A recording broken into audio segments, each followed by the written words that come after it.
Donc, premier point dans ce deuxième temps, Ignace dans notre affaire.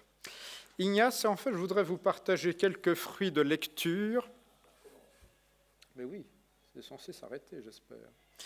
Vous inquiétez pas, c'est le TDM de je ne sais plus qui d'ailleurs. Je voudrais attirer votre attention sur le fait qu'une vie d'Ignace de Loyola est parue récemment. Voilà, Garcia Hernán, Ignace de Loyola, biographie, traduction Pierre-Antoine Fabre, Paris, Seuil, 2016, 566 pages. Petite introduction au passage. Quelle vie de saint faut-il lire ? Faire attention, les historiens ont une opinion déterminée sur la chose de temps en temps. Faut-il lire les vies de saints écrits par les gens très très pieux sur la piété, ou faut-il lire les vies de saints des historiens un peu plus arides, un peu plus sèches, un peu plus objectives, scientifiques, voilà. Bon, alors j'ai une opinion sur le sujet. Évidemment, je préfère celle des historiens en général. Je caricature un peu, mais quel est l'intérêt de la vie d'un saint ? C'est comment il a vécu l'Évangile dans une époque donnée et comment il l'a transmis, évangélisé dans une période donnée. Donc, entre celui qui se plaît à raconter qu'il a refusé le sein de sa mère un vendredi saint et celui qui fait un plus grand exposé sur tel ou tel point de la période, je pense qu'il faut de temps en temps s'arrêter sur ce qu'apporte l'historien. Et alors, j'ai eu un choc en lisant l'introduction de cette nouvelle biographie de saint Ignace, qui vient donc de sortir en français. L'original espagnol était de quelques années avant, mais l'auteur lui-même a révisé la traduction française et en fait considérablement révisé et enrichi sa première version espagnole. Eh bien, nous avons avec cet auteur la première biographie de saint Ignace dans l'histoire qui ne soit pas l'œuvre d'un jésuite. Donc, je n'avais aucune conscience que ça n'existait pas, une biographie d'Ignace par un non-jésuite. Alors, je n'ai pas pour objectif, pas plus que je n'ai voulu vous faire toute la vie de saint Charles, ni que je ne ferai celle de François de Sales. Je ne vais surtout pas vous faire une vie d'Ignace de Loyola, mais s'arrêter un instant quand même sur quelques apports de cette biographie qui a tous les éléments. En gros, quel est le grand apport de cet auteur ? Je tiens à vous dire que comme biographie d'historien, pour le coup, c'est un petit peu ascétique. Je ne vous dis pas forcément qu'il faut à tout prix la lire, parce qu'elle est quand même très ascétique. L'auteur a une connaissance de l'histoire de l'Espagne à l'époque absolument phénoménale, et donc il met chaque personnage qu'il croise dans la vie d'Ignace, il écrit 3 pages sur qui était ce personnage, le rôle qu'il a joué, patati patata. Donc à la fin, finit par être un peu, très ample. Mais il montre à quel point Ignace est un génie de la relation et des réseaux. Et que tout le début de toute la fondation de la Compagnie de Jésus doit certainement une large part de son succès, certainement le Saint-Esprit sans aucun doute, mais quand même aussi ce génie qu'a Ignace de savoir après qui il doit courir pour obtenir tel objectif et parvenir à tel but.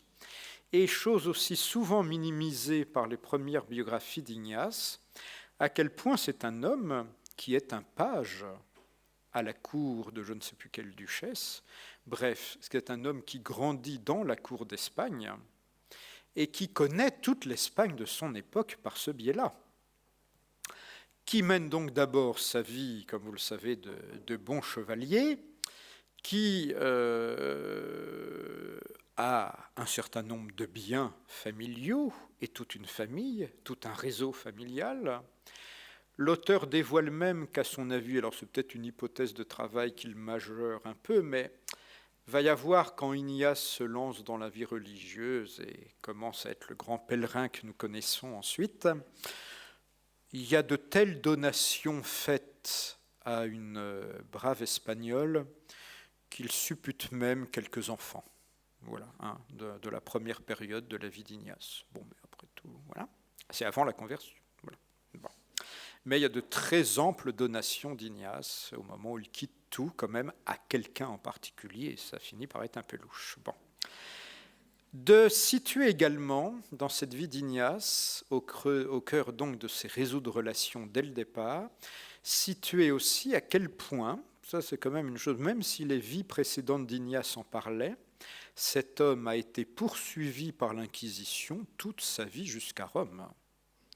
Le dernier grand procès est contemporain de sa vie romaine avec la reconnaissance définitive de la Compagnie de Jésus. Donc c'est un homme qui a toujours été poursuivi, remis en cause et qui a toujours dû se défendre. S'il part étudier à Paris, donc en 1528, comme je le disais, c'est parce qu'il fuit l'Espagne après plusieurs procès. Je veux dire, c'est certes, il veut faire de grandes études, mais précisément pour les faire, il quitte l'Espagne. C'est peut-être l'aura de l'Université de Paris à l'époque qui l'attire, mais c'est aussi les milliers de kilomètres entre lui et sa vie précédente. Parce qu'il est soupçonné en permanence de faire partie de ces illuminés que l'on poursuit activement à l'époque. On soupçonne que sa vie mystique, quand même d'ores et déjà un peu surdéveloppée, est en lien avec tel ou tel courant d'hérésie. Comme il y a aussi un grand rôle des béates, de ces femmes qui se retirent et mènent une forme de vie consacrée dans les cités. Vous avez tout ce courant dans l'Europe du Nord, mais aussi en Espagne. Ignace de Loyola, en fait, a failli, ça aussi c'est une chose que le livre met bien en relief, fonder une société de religieuses parallèle à ses frères. Il aurait pu, car des saintes femmes l'ont poursuivi toute son existence pour fonder quelque chose. Mais il ne va pas le faire, et il ne le fera pas. Bon. Mais donc, tous ces traits donc, de son existence qui sont un peu soulignés. Et puis ensuite, donc, la force aussi de ses réseaux, la façon, il raconte avec détail comment il va chercher le futur Saint François Borgia, qui est toujours en Espagne, alors qu'Ignace est à Rome. Il va le tanner, lui écrire lettre sur lettre. Il ne lâchera pas son morceau, tant que cet homme qui, par son réseau, par son influence, sa famille, tout ça est aussi une clé essentielle, il le rattrape pour qu'il devienne jésuite et n'aura de cesse de donner les exercices. Et donc, si je veux, voilà, bon, parce que le résultat final de cette grande opération, c'est quand même 1000 jésuites à la mort d'Ignace, 13 000 en 1615, en 1640, 518 collèges en Europe et 50 noviciats ouvert pour les 100 ans de la Compagnie de Jésus. Il y a quand même 50 noviciats. Je reprends les chiffres. 518 collèges. 1000 jésuites à la mort de Saint-Ignace. La mort d'Ignace, je vous ai dit ça tout à l'heure? Non, peut-être pas. La mort d'Ignace, 1556. 1556, à la mort d'Ignace, il y a déjà 1000 jésuites. Et en 1640, en 1615, il y en a 13 000. Donc l'industrie a bien fonctionné. 1640, 518 collèges en Europe et donc une cinquantaine de noviciats. Voilà, à quel point l'ampleur. Et à la base de tout cela, les exercices. Vous savez que dans toute la littérature d'Ignace, il y a cette expression qui revient sans cesse, il nostro modo di procedere, notre façon de procéder. Car il estime dès le début qu'il a sa façon de procéder et que notre façon de procéder, c'est essentiel.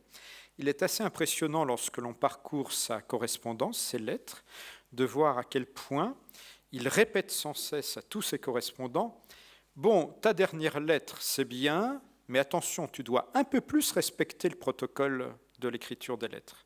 Car Ignace fixe la façon dont un jésuite lui écrit pour rendre compte de sa mission.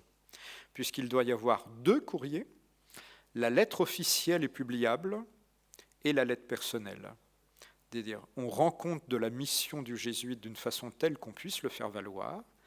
Et puis les questions personnelles et les vrais autres points à discuter, plus stratégiques, que l'on pose au général, ça c'est une deuxième lettre, non publiable, non publiée. Voilà. Et un système qui va très vite être centralisé, tout revient à Rome. Alors même qu'Ignace a un plan personnel, ne cherche pas à être le grand patron de tout ça et veut se retirer. Mais il le centralise quand même. Bon. À la base de tout cela, donc, ce charisme précis et fort des exercices. Je pense, vous voyez, je dirige, entre guillemets, une propédeutique, donc une maison avec des jeunes qui réfléchissent à leur vocation. Et j'ai toujours soin, dans un moment de l'année, de présenter ce qu'est la vie religieuse, qui se définit, autant que je sache, dans la Sainte Église de Dieu, par les conseils évangéliques et les charismes. Je crois que si l'image du charisme, comme structurant de toute la vie d'un homme, fonctionne vraiment à plein, c'est le charisme ignatien. Je pense qu'il y a... Je dis ça aussi parce que j'ai vu quelques jeunes me passer entre les mains et devenir jésuites. Et quand j'y pense à 10 ans de distance, je me dis, quel parcours quand même. Et il y a une force quand même, donnée très simplement par les exercices, parce qu'on ne me dise pas que c'est l'organisation secrète et interne d'une compagnie qui va ainsi bouleverser les esprits, les cœurs de chacun. Donc c'est vraiment la force de ces exercices. Je vais même amener, vous voyez, c'est pas lourd, donc ça on peut le transporter, les exercices d'Ignace, cette organisation d'une retraite en 4 semaines. Mettons dans un coin de notre cerveau les 4 semaines quand même, parce que voilà, il y a 4 parties dans le catéchisme du Concile de Trente, il y a 4 parties dans la Somme théologique de saint Thomas d'Aquin, il y a 4 semaines dans les exercices d'Ignace, avec cette grande première semaine de la contemplation de ce pourquoi nous avons été créés, louer, respecter et servir Dieu notre Seigneur et par là sauver notre âme. Rien que cette phrase. C'est une ouverture, un porche d'ouverture à toute l'Église tridentine.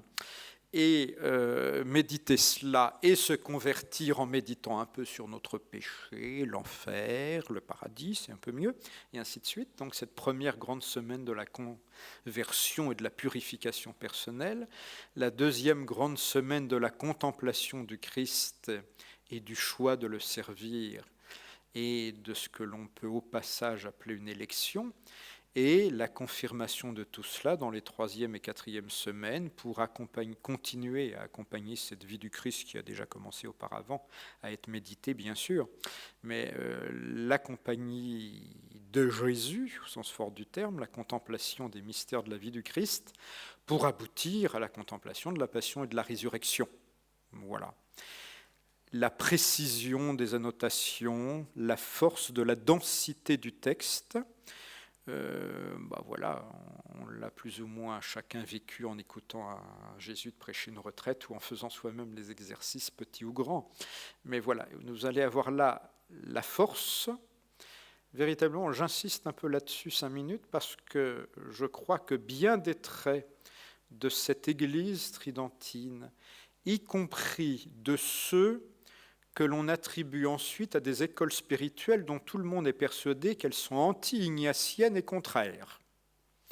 Mais en fait, il n'y a rien à faire, on y revient toujours quand même. Restant sauf, ça je tiens toujours à le dire, à toute personne qui s'approche des exercices, restant sauf qu'Ignace a eu le génie de mettre en équation sur 4 semaines la grande tradition, mais qu'il n'a pas inventé grand-chose. Je veux dire, cette grande tradition. Moi, j'ai eu un choc un jour dans ma vie en lisant un certain nombre de pages de Grégoire le Grand, les morales sur Job. Les règles de discernement sont dedans. Je veux dire, les règles de discernement de saint Ignace, elles sont chez les pères du désert, elles sont chez les pères de l'Église. En tant que telles, il ne les a pas inventées. Mais bon, il y a quand même un certain génie de l'organisation, justement, de l'organisation et de la relation, et de la mise en relation qui permet cela. Je vous ai simplement mis, on ne va pas le lire ensemble comme ça prendra du temps, mais je vous ai mis dans la correspondance de saint Ignace 2 lettres un peu, j'allais dire modèles, programmatiques. Une lettre aux habitants d'Azpeitia, je ne sais pas trop comment ça se prononce en espagnol, tout ça, c'est sa ville natale. n'est-ce pas? C'est le berceau de sa famille. Et il leur écrit et leur donne un certain nombre d'indications, c'est assez intéressant, sur l'organisation d'une confrérie du Très Saint-Sacrement. Et c'est assez intéressant parce qu'au passage, il fait des remarques sur la façon de communier. Voilà. Il fut un temps, on communiait tous les jours de la semaine. Voilà. Et puis il fut un temps, on s'est mis à communier aux fêtes principales. Et puis on en vient presque à communier une fois par an pour Pâques. Voilà. Et puis il conclut, bon, vous faites ce que vous voulez, mais enfin quand même, le dimanche, c'est quand même bien. Voilà, quand même, le dimanche, c'est quand même bien. Là, je passe, c'est plus illustratif. Vous avez une deuxième lettre, Pascas Broët et Alphonse Salmeron, un Picard et un Espagnol. Salmeron, je crois que c'est l'un des premiers compagnons, si je ne me trompe pas. Mais donc, qui vont être envoyés négocier pour l'Irlande à la cour d'Henri VIII. Bon, fonction diplomatique pas très agréable. Henri VIII, la réforme d'Angleterre. Bon. Et cette lettre, c'est presque une caricature d'Ignace. Quand je l'ai lu, je me suis dit, c'est pas possible que ça soit aussi parfaitement une image de ce que l'on reprochera dans l'histoire plus tard aux jésuites. Parce qu'il explique comment se comporter avec les grands de ce monde pour les gagner à sa cause. Voilà. Comment se comporter à leur égard, voilà. Comprendre, il a toute une partie tout à fait extraordinaire. À la fin, vous avez ça à la page 4. Dans tous nos entretiens dont le but est de gagner quelqu'un pour l'amener en notre filet, pour le plus grand service de Dieu notre Seigneur, c'est pour le Seigneur, mais quand même l'expression le mettre dans notre filet. Bon. Observons exactement avec autrui l'ordre que l'ennemi, le grand Satan, observe avec une âme bonne. Il veut la pervertir totalement. Nous voulons, nous, l'améliorer totalement. Cela se passe ainsi. L'ennemi entre par la porte de l'autre et sort par la sienne. Il entre avec autrui sans contredire ses habitudes. Il va jusqu'à les trouver bonnes. Le voici en familiarité avec l'âme. Il l'amène à de bonnes et saintes pensées, si pacifiantes pour la bonne âme. Puis petit à petit, il s'arrange pour sortir par sa porte, à lui, le démon. Il l'amène sous couleur de bien, à quelque erreur ou à quelque illusion dommageable, et aboutit toujours au mal. Nous pouvons de même façon, pour arriver au bien, agréer ou être de l'avis de quelqu'un sur une chose particulière qui est bonne, sans paraître remarquer d'autres choses qui en elles sont mauvaises. En gagnant son amour, nous améliorons nos affaires. C'est ainsi qu'entrant par sa porte, nous sortirons par la nôtre. Avec ceux que nous sentirions tentés ou tristes, comportons-nous amicalement, en parlant longuement, en manifestant beaucoup de plaisir et de joie extérieurement et intérieurement, pour s'opposer aux sentiments qu'ils éprouvent, pour une plus grande édification et une plus grande consolation. En tous nos entretiens, surtout quand nous apaisons des conflits, ou dans les conférences spirituelles, soyons sur nos gardes, réfléchissant que toute parole peut être et sera rendue publique. Dans le règlement des affaires, on donnera libéralement de son temps, je dirais, vous promettez pour demain que ce soit fait aujourd'hui, si possible. Voilà, c'est une lettre qui est presque une image quand même de l'ordonnancement parfait, la structuration de tous ces braves gens. Moyennant quoi le résultat, beaucoup de jésuites mourront martyrs dans l'Angleterre de cette période. Donc il faut quand même se dire que gagner à sa cause et négocier, ce n'était pas pour s'amuser, ni pour servir une puissance souterraine qui cherchait je ne sais quoi. Donc voilà un regard d'abord, une insistance sur ces structurations qu'apporte Ignace, ce charisme extrêmement fort, parce que nous allons voir les effets de tout cela, y compris jusque dans l'art, dans un instant. Un deuxième point, je vais être au fond rapide, François de Sales. J'en parle aussi parce que dans ses formes et méthodes d'évangélisation, nous en voyons donc une avec Ignace, donner les exercices, et à travers les collèges répandre aussi une science et une formation des âmes, où l'on structure aussi des hommes et des femmes à partir des exercices qui se trouvent donc donnés. Voilà. Mais alors, autre école spirituelle ou autre plan, François de Sales, qui écrira un jour à Sainte-Jeanne de Chantal « Je veux que vous considériez le grand cardinal Borromée. C'est l'esprit le plus exact, raide et austère qu'il se puisse imaginer, l'homme le plus rigoureux de cet âge. » C'est amusant cette description de Borromée par François de Sales, l'homme le plus rigoureux de cet âge. Et c'est vrai que Charles Borromée n'était certainement pas un comique à vivre dans le quotidien, comme archevêque, je pense. Voilà.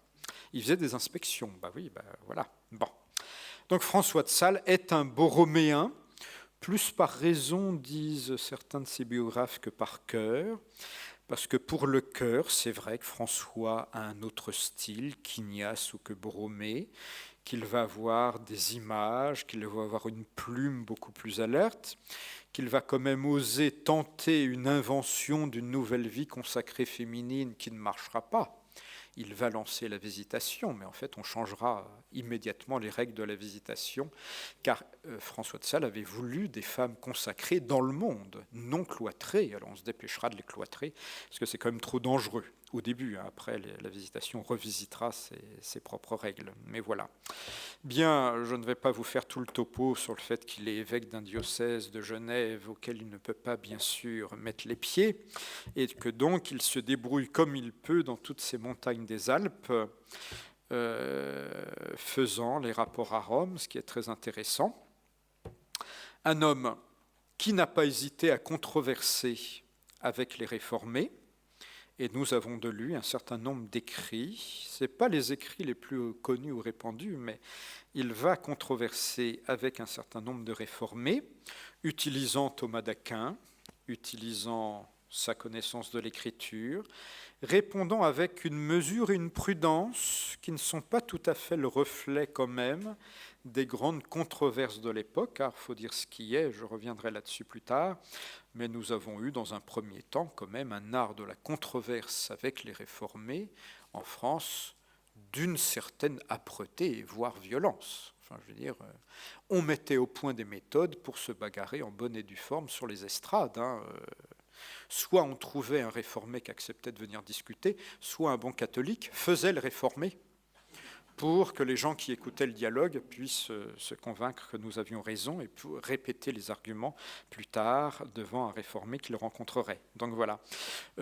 François de Sales témoigne quand même d'une prudence et d'une mesure. Il faut dire qu'au quotidien, il les fréquentait, donc pour gagner les âmes, c'était un art du quotidien pour lui. Comme catéchiste, François de Sales aimait parler aux enfants, et il va utiliser la technique du crieur qui appelle tout le monde à 15h dans la cathédrale le dimanche pour écouter l'évêque prêcher. Et puis il va percevoir qu'il y a quand même beaucoup de monde, donc il va démultiplier la chose, et au fond, il va purement et simplement copier le système milanais de Charles Borromée dans son diocèse, n'est-ce pas? Il va instaurer des confréries de catéchistes, il va imposer le catéchisme à ses curés, en développant ce sens des images, des petites histoires. Il suffit de bien aimer pour bien dire, disait-il. Il suffit de bien aimer pour bien dire. Voilà, voilà. Il va copier Charles Borromée par les manuels des confesseurs. Charles avait écrit un manuel à l'adresse des confesseurs et il va le diffuser en français. Il va diffuser également les statuts synodaux de Charles Borromée dans son diocèse et assurer une part de relais pour la France, car François de Sales voyage aussi et va plusieurs fois dans son existence venir à Paris et prêcher à Paris, ce qui aura une certaine influence sur la cour et sur d'autres ecclésiastiques. Donc il est bel et bien le relais borroméen quand même de cette période pour nous, entre guillemets, dans l'Église de France. Alors, c'est là que j'ose me lancer un peu en développant un troisième point je ne savais trop où le caser au début ou à la fin, mais bref, se dire également que nous sommes devant une période qui, sur le plan de l'évangélisation, va donc lancer quand même véritablement un nouvel art au service de l'évangélisation. Alors, je ne suis pas historien de l'art, je ne prétends pas faire un grand cours très scientifique sur la question, de même que je ne prétends pas refaire toute la vie d'Ignace, mais mettre le doigt sur tel ou tel point. Bon, dire quelques petits points sur tout, d'autant plus qu'avec une petite expérience, je sais que quand on cause en France le baroque, c'est pas ce qui est le plus aimé, je trouve à tort, de nos esprits. Bon, alors, oui, nous aimons l'église romane en pierre apparente, qui n'a jamais existé au Moyen-Âge, mais ça, c'est pas grave, parce qu'elles étaient peintes. La cathédrale gothique en pierre nue, là aussi, elles étaient peintes, bon, c'est pas grave. Mais nous aimons tout ça, une grande sobriété. Je ne l'ai pas encore fait. Je n'ai vu que le début, je n'ai vu que le chœur, mais vous savez qu'il faut à tout prix retourner à Chartres. Ça y est, ils ont dégagé la nef, et c'est quand même une révolution pour notre génération, qui avons toujours eu l'image d'une cathédrale noire, où on ne voit que des vitraux, et encore eux-mêmes très noirs. Une cathédrale blanche avec des vitraux lumineux, c'est une révolution dans notre regard sur le Moyen-Âge quand même, et sur entre nous soit dit, sur la période justement dont nous parlons, si nous regardons le chœur de la cathédrale de Chartres. Voilà, il faut que j'y retourne dès que j'ai 5 minutes. Bien, dès que vous m'aurez laissé tranquille. Pardon. Donc, un peu d'histoire de l'art. La figure emblématique, voilà, même ça c'est une transition, mais voilà. Le Saint-Pierre de Michel-Ange, peu de guides dans Saint-Pierre font remarquer ce jeu qui va de Michel-Ange au Bernin. Nous avons l'impression dans Saint-Pierre d'être une immense basilique baroquisante, encore que nous comprenons bien que dépassé par la taille, le Bernin n'a pas pu faire totalement son baroque dans Saint-Pierre parce que c'était trop grand, alors que Borromini dans Saint-Jean-de-Latran a fait du baroque, voilà. Dans la nef en tout cas. Donc, mais d'avoir à l'esprit que les deux transepts de Saint-Pierre nous donnent dans leur abside respective la pureté originelle de ce que voulait Michel-Ange dans une église en croix grecque, c'est-à-dire à 4 bras égaux. C'est-à-dire que le seul décor, il n'y a pas de niche, le seul décor, des piliers, quelques colonnes de marbre récupérées de la basilique précédente, et des décors de frontispice et un peu de mise en scène théâtrale, mais d'une grande sobriété, sur lesquels notre cher Bernin va donc rajouter tous ces jeux de médaillons, de marbre de couleur, de perspectives qu'il crée une fois que Maderno a construit la nef et donc changé toutes les proportions de Saint-Pierre, ce faisant, parce que cette construction d'une nef qui n'était pas prévue au début a changé l'ensemble de la perspective et de l'allure générale de Saint-Pierre. Et puis le coup de génie du baldaquin et de la gloire pour meubler une bonne fois pour toutes cette basilique nue, n'est-ce pas ? Car est-ce que vous avez déjà fait l'exercice d'imaginer le pape tout seul au maître-autel sans le baldaquin ? Et vous comprenez tout de suite le génie du Bernin d'avoir pu construire un élément décoratif qui est immense. On dit toujours que c'est un immeuble de plusieurs étages, le baldaquin. Je ne sais plus, 11 mètres de haut, je crois, ou quelque chose comme ça. Mais donc, il crée l'étage intermédiaire qui fait que le pape n'est pas ridicule au maître-autel, alors que sans, il est ridicule. Et ce qui est intéressant, c'est qu'avant que le Bernin ait construit, dès le début, ils ont fait en carton-pâte des décors provisoires, parce qu'aucun pape ne pouvait célébrer là-dedans sans avoir l'air totalement ridicule. Voilà. Mais donc, le versant spirituel de cette réforme que trop vite, dans l'art, nous oublions dans son fondement, il paraît que ce sont des vers de Saint-Augustin qui sortent de je ne sais pas où, parce que ça, on les cite toujours, mais je n'ai jamais été regarder l'original. Pierre-Marie, il faudra que tu cherches. Delectare est suavitatis, plaire est un agrément, docere necessitatis, enseigner, c'est une nécessité, flectere victoriae, émouvoir, n'est-ce pas? Ça, c'est la victoire, remporte la victoire. Et donc, émouvoir, lorsque demain je reparlerai un peu plus de la prédication des missions, se dire que toucher les cœurs, émouvoir le fidèle, ce qu'Ignace fait dans les exercices, il faut que la liturgie et la mise en scène de la liturgie le fassent pour tous les fidèles, presque quotidiennement par ce qu'il voit quand il est dans une église. D'où cette petite révolution architecturale, désormais de construire de grandes églises, ça c'est plus illustratif, mais de construire des grandes églises avec un chœur dégagé, une nef large, un transept qui participe aussi de l'élargissement et de la perspective, a priori d'enlever ces jubés ou autre chose qui bouchait le chœur, sans véritablement le masquer, je vais peut-être y revenir dans un instant là-dessus, mais rendre visible une grande liturgie qui est l'objet d'une mise en scène théâtrale. Voilà. Vous voyez, alors ça c'est pour la petite histoire. Le Bernin est venu à la cour de Louis XIV et nous a laissé quelques plans. Voilà ce que nous avons failli avoir à la place de la colonnade de Perrault, la colonnade du Louvre. Finalement, je crois que je préfère Perrault. Bon, mais autre projet pour le Louvre. Tout ça, c'est toujours la façade, côté Saint-Germain-l'Auxerrois, donc mansard, ce qu'il aurait fait.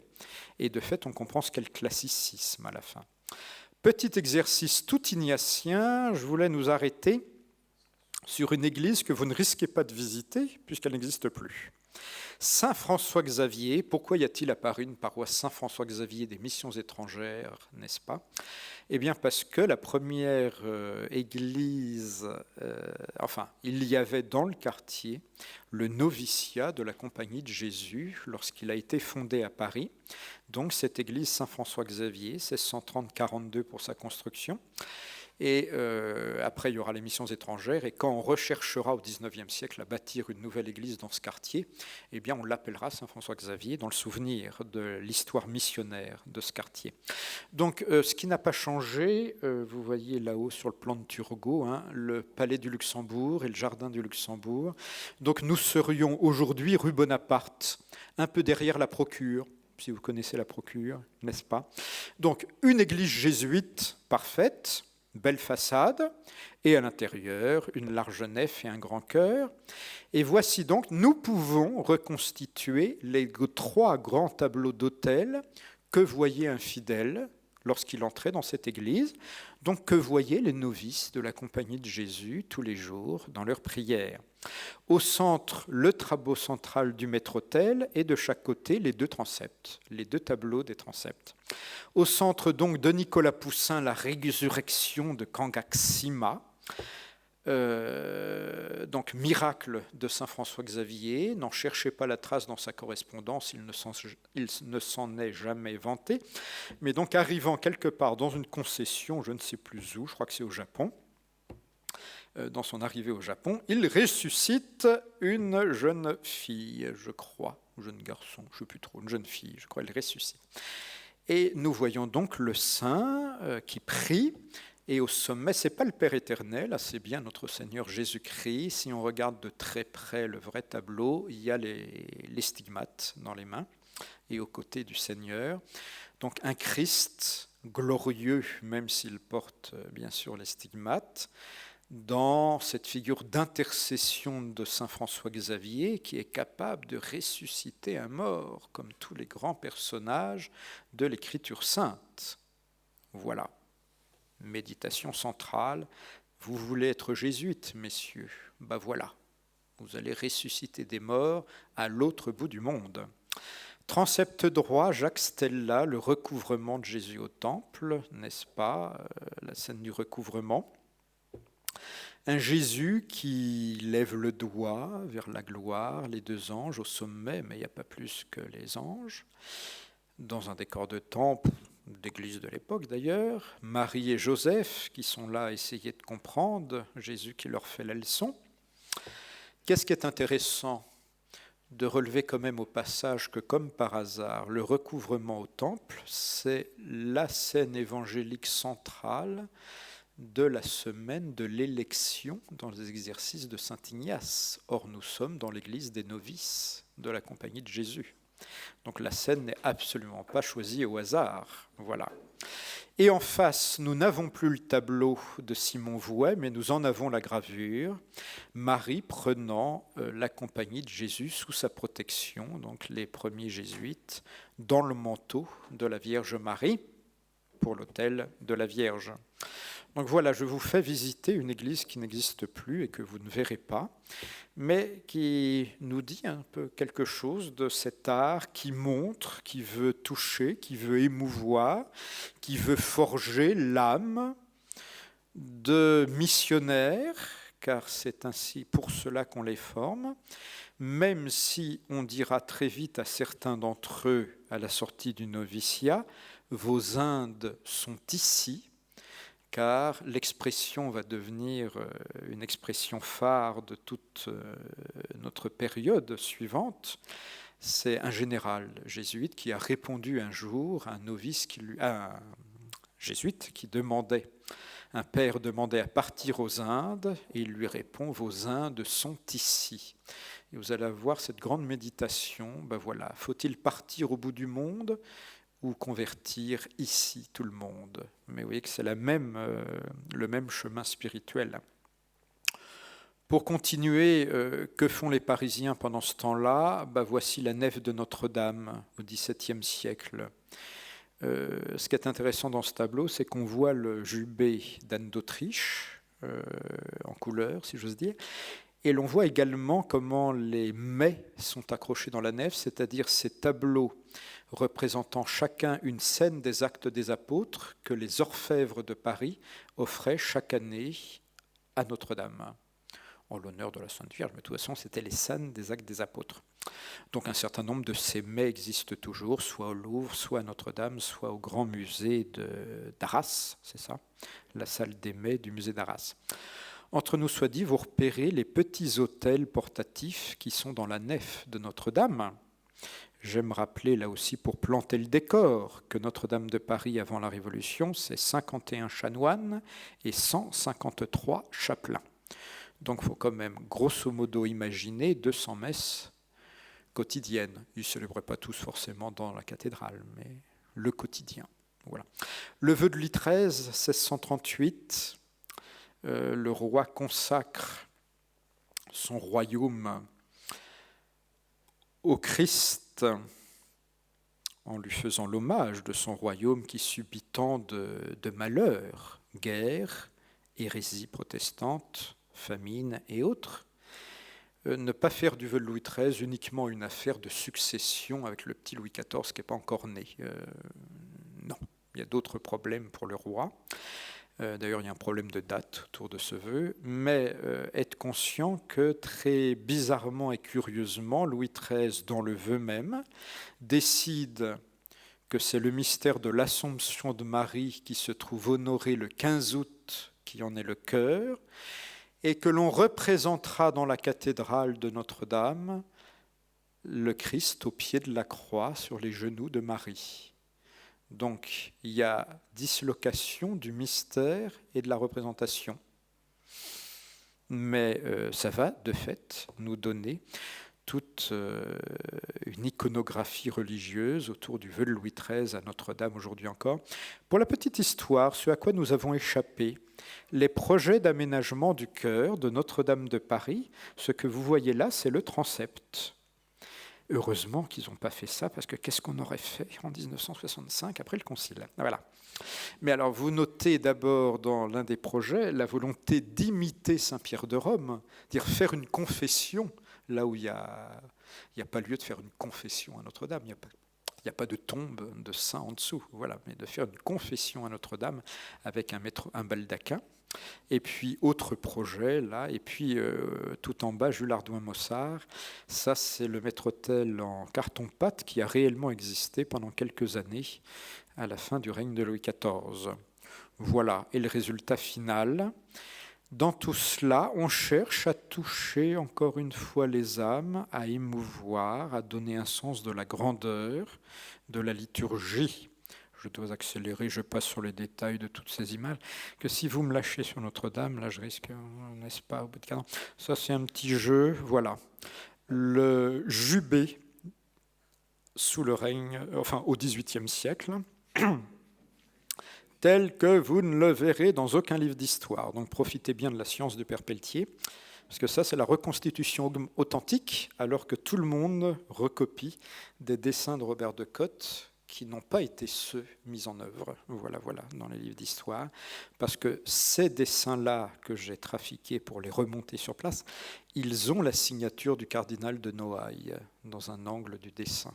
Donc c'est ceux que l'archevêque a choisis, et c'est ce qui a été réellement fait. Donc le nouvel autel de la Vierge, l'autel de Saint-Denis en face, la grande grille en fer forgé qui ouvre sur la Pietà, qui existe toujours, et le maître-autel, tout le reste a disparu dans la tourmente révolutionnaire. Enfin, il reste Louis XIII et Louis XIV de chaque côté. J'avais rajouté, là, c'est la statue de Philippe le Bel qui était sur le pilier de la nef, hein, à ne pas oublier jusqu'à la Révolution. Dans l'art liturgique de la mise en scène, la mort baroque. Alors je vous passe des gravures de Notre-Dame, parce que je suis spécialisé là-dedans, mais nous aurions les mêmes en Italie ou ailleurs. La mise en scène, évidemment, on ne fait pas ça pour le commun des mortels. Mais quand quelqu'un de grand meurt, tout le décor de carton-pâte et de tissu que l'on met, ce que vous voyez à plusieurs exemplaires, en deux exemplaires, deux exemples, le chœur de Notre-Dame, tout simplement.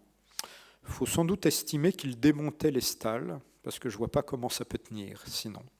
Mais donc le catafalque au centre, qui est vide, hein, n'imaginez pas que c'est le lieu du cercueil. Voilà. Toute la mise en scène, on ira jusqu'à mettre des squelettes animés par des marionnettistes par en dessous, durant l'office, n'est-ce pas? La musique qui accompagne tout ça, le sermon de Bossuet, au passage. Vous voyez, donc, alors évidemment, c'est un peu sur invitation, tout ça, mais le peuple vient voir le décor avant et après la célébration, parce que ça prenait des semaines et des semaines de construire tout cela. On imagine aussi le personnel de la cour de Versailles qui venait construire tout cela, et aussi le personnel qu'une cathédrale avait à sa disposition à l'époque. Voilà. Donc on le laissait aussi un certain temps ensuite en place, et tout le monde venait visiter, s'émouvoir et prier. Car tout cela est quand même pour des liturgies, ce n'est pas uniquement pour se faire plaisir et faire joli. Dans le même ordre d'idées, on joue avec ces décors. Alors vous avez, là nous sommes à Rome, liturgie et paraliturgie. Pour la révocation de l'édit de Nantes, voici la façade de la Trinité des Monts, décorée aux frais du roi de France, puisque la Trinité des Monts, à l'époque déjà, appartient au roi de France. Donc voilà, hein, si on regardait de près, tous les tableaux, les statues et autres, c'est bien sûr le triomphe de la religion sur l'hérésie. Donc voilà comment on tire un feu d'artifice et on fait la fête autour d'un tel décor, mais j'allais dire plus religieusement sérieux, pardonnez cette expression, mais un exemple, les 40 heures au Jésus. Donc il faut quand même vous imaginer, ceci c'est le chœur de l'église de Jésus, entièrement remodelé en échafaudage et carton-pâte, pour avoir au centre l'authentique ostensoir. Notre Seigneur est bel et bien dans l'ostensoir au milieu de ce décor, de cette mise en scène. Imaginez le pauvre prêtre qui montre l'ostensoir là-haut d'ailleurs. J'espère qu'il n'avait pas le vertige. Il avait des galeries par derrière pour aller le mettre. Mais donc, on n'hésitait pas, en particulier parce que je ne suis pas sûr qu'on en faisait autant chez nous, mais on n'hésite pas dans la Rome de la contre-réforme triomphante, on n'hésite pas à dépenser quand même de grandes sommes, parce qu'il faut quand même construire tout cela, pour 3 jours d'adoration du Saint-Sacrement dans l'Église, des prédications, des confessions, les 40 heures, je reviendrai là-dessus demain, ont été inventées au passage, donc on expose notre Seigneur pendant 3 jours environ, Et grande mise en scène, et alors évidemment, inutile de vous dire que c'est la guerre des ordres religieux entre eux, car c'est à qui va faire les plus beaux décors de 40 heures dans son église à Rome, et tout le monde. La dévotion, c'est d'aller d'église en église. Au passage, on donne une indulgence plénière quand on fait les exercices des 40 heures. Donc tout ça est quand même extraordinaire. Et dans le même ordre d'idées, l'histoire de la musique, l'art d'émouvoir et de toucher.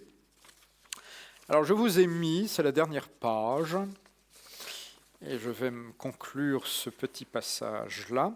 Je vous ai mis le texte d'une cantate de Bach, parce que vous êtes-vous déjà donné la peine dans votre vie, une fois au moins, de regarder de près le texte, enfin, sauf si vous êtes parfaitement germanophone et que vous comprenez directement Bach quand on le chante, mais avez-vous déjà regardé? Avez-vous déjà lu tous les petits chorals et arias de la Passion, selon saint Matthieu ou selon saint Jean, pour essayer d'imprimer en votre âme les douleurs de la Passion du Christ, n'est-ce pas? Qu'est-ce que c'est qu'une cantate de Jean-Sébastien Bach? Ça vaut le coup de savoir ce que c'est. Il y en a à peu près 200 quand même, plus une quinzaine de ce qu'on appelle de cantates profanes. Il y a la cantate de la chasse, la cantate du café, la cantate des paysans. Bon, mais vous avez à peu près 200 cantates liturgiques. Eh bien, dans le culte luthérien, il faut imaginer, et attention que les églises luthériennes ne sont pas toutes nues et dépouillées comme les calvinistes, il y a un baroque réformé allemand, même si on les a largement surclassés dans l'Église catholique à l'époque. Mais il y a aussi un baroque. Et dans ce baroque, il va y avoir une musique baroque. Qu'est-ce que c'est que la cantate? Il faut concevoir la liturgie de la parole, et soit entre l'évangile et la prédication, soit entre la prédication et la suite de l'office, éventuellement la célébration de la scène, ou pas la célébration de la scène d'ailleurs, mais avant ou après, et parfois les deux, car certaines cantates de Bach sont en deux parties, première partie avant la prédication, deuxième partie après la prédication. Donc la cantate est un poème qui a pour rôle principal d'imprimer dans l'âme, de faire méditer intérieurement les paroles de l'Écriture qui viennent d'être entendues. Alors je vous ai pris, pourquoi la cantate de la Quinquagésime? Parce que c'est l'une des dernières liturgiquement avant le carême. Donc grosso modo le moment où nous sommes dans l'année, sachant qu'il n'y a pas de cantate de carême. Ne cherchez jamais les cantates de carême de Bach, c'est interdit pendant le carême. Donc plus d'instruments de musique. On chante encore, je crois, mais il n'y a plus d'instruments de musique. Donc, il n'y a pas de cantate de Bach pour le carême. C'était les vacances. Parce qu'il faut s'imaginer que pendant toute sa vie de cantor, il devait en sortir une pour tous les dimanches. Bon, pour ça qu'il y en a 200 en finale, et on en a perdu. Bon. Donc voilà, Jésus prend avec lui les 12. Voici que nous montons à Jérusalem. Il va ensuite y avoir la guérison de l'aveugle sur la route de Jéricho. Luc 18, 31, 43, c'est l'évangile du jour. Avant 1 Corinthiens 13, la première lecture de ce dimanche-là a été l'hymne à la charité de saint Paul. Et voilà, Aria, mon Jésus, attire-moi, je suis prêt, je veux partir d'ici et me rendre à Jérusalem, loin de tes souffrances. Lieu de tes souffrances. Bienheureux si, pour ma consolation, je comprends à tout moment la signification de ces moments de souffrance et d'agonie. Mon Jésus, attire-moi et j'accourrai, car la chair et le sang ne comprennent que trop difficilement, comme tes disciples, les paroles que tu as prononcées. Ils sont attirés par le monde et par la plus grande multitude. Ils veulent certes de part et d'autre, quand tu seras transfiguré, élever une citadelle sur le mont Tabor, mais ils ne veulent par contre jeter aucun regard sur Golgotha, rempli de toute la souffrance de ton avilissement. Ah, crucifie en moi, dans mon cœur corrompu, tout d'abord le monde et l'envie interdite, et ainsi je comprendrai parfaitement tes paroles, et je me rendrai à Jérusalem animé de 1000 allégresses. Mon tout suprême, mon bien éternel, Rends mon cœur meilleur, anime-le de courage, abat tout ce qui s'oppose à la renonciation à la chair. Mais maintenant que je suis mortifié dans mon esprit, attire-moi vers toi dans la paix. Et si des solistes et un chœur de professionnels a chanté jusque-là, on arrive au choral final qui est sur un air simple, mélodie de l'époque, même si Bach en compose, et qui a pour but d'être chanté par toute l'assemblée. Mortifie-nous par ta bonté, éveille-nous par ta grâce, extirpons-nous le vieil homme, afin que le nouveau puisse vivre, bienheureux sur cette terre, et que nos sens, nos désirs et nos pensées soient avec toi. Je vous ai mis en bibliographie le bouquin de Gilles Cantagrel sur les cantates de Bach, dans la série « Qu'est-ce que c'est qu'un grand spécialiste scientifique ?» n'est-ce pas ? Vous avez 1600 pages avec l'intégralité des cantates, leur analyse musicale, c'est-à-dire qu'il explique sur chaque note pourquoi c'est telle note et patati patata. Il vous fait aussi le commentaire quasi spirituel de chacune des cantates, dit le lien avec l'écriture, va fouiller dans l'histoire, toute l'année liturgique luthérienne, comment ça marchait, tout ça. Écouter une cantate en ayant le bouquin entre les mains, c'est tout à fait extraordinaire. Tout ça pour dire que c'était chez nos frères, entre nous soit dit. Quelle est la différence avec l'application des 5 sens d'Ignace dans les exercices ? Vous voyez ? C'est quand même quelque part un même génie spirituel qui veut émouvoir les âmes. Et du baroque à Bach, à Ignace. Oui, j'ai oublié un point aussi tout à l'heure. Le grand texte, la grande œuvre de saint François de Sales, l'introduction à la vie dévote. Mais si vous regardez de près le plan de l'introduction à la vie dévote, vous retrouvez les 4 semaines des exercices d'Ignace. C'est une évidence, rien qu'à regarder les titres de chapitres. Donc tous ces gens que parfois nous opposons, l'école française et puis François de Sales, c'est une douceur qui n'a rien à voir avec Ignace. La mise en œuvre est sans doute plus douce. Il y a sans doute des nuances entre Bach, l'art baroque ou autre. Mais quand même, globalement, on cherche toujours à toucher le cœur pour que, encore une fois, cette vie du Christ, nous l'intériorisons, dans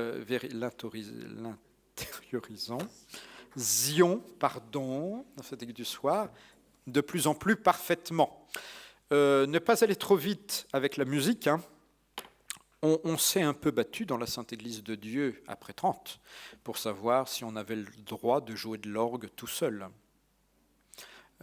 Frescobaldi va commencer à composer des élévations, mais il a d'abord dû obtenir de Rome l'autorisation de jouer de l'orgue pendant une élévation à la messe, parce qu'a priori c'était interdit. Voilà. À Notre-Dame de Paris, il y a peut-être des grands offices avec chœur et orchestre, mais nous savons que le chapitre a toujours fait de la résistance jusqu'au XIXe pour que son office soit a cappella, parce qu'on ne veut pas de tout ça dans la liturgie. Voilà. Donc tout ça est aussi plus subtil et plus compliqué qu'on ne le croirait peut-être. Soli Deo Gloria, vous savez ce que c'est ? Oui.